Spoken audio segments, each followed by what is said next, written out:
German tilda havaray ahvalini ifadalash qisqa video.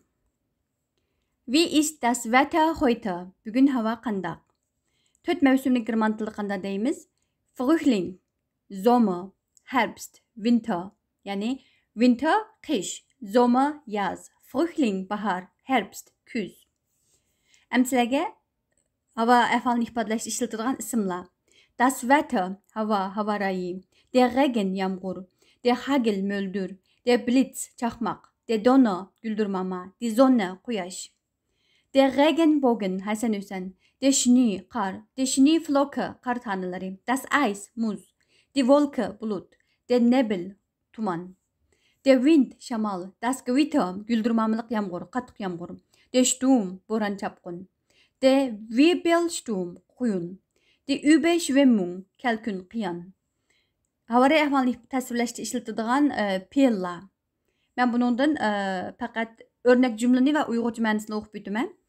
Es schneit, qor yog'yotidi. Es regnet, yomg'ir yog'yotidi. Es hagelt, mo'ldir yog'yotidi. Es gewirtet, guldirmamliq yomg'ir yog'yotidi. Der Wind weht, shamol chiqyotidi. Die Sonne scheint, quyosh parlayotidi. Quyosh chiqdi, chiqyotidi yoki quyosh parladi desanglar bo'ldi. Es blitzt, chaqmoq chiqyotidi. Es donnert, guldirmama ovozi chiqyotidi.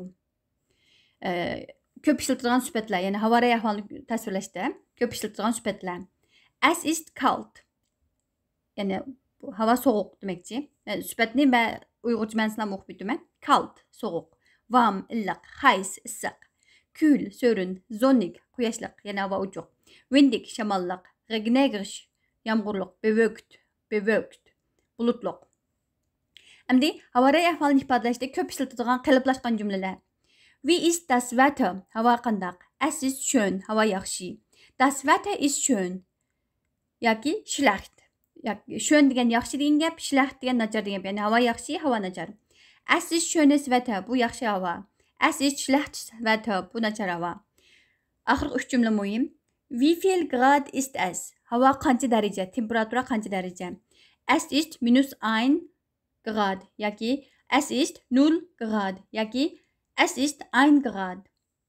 Oxirgisi es sind 2 yoki 20 yoki -5 Grad.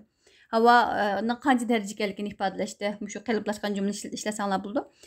Bu videoning sizlarga yordam bo'lishini orzu qilma. Hamsa keyingi videoda ko'rishaylik. Auf Wiedersehen.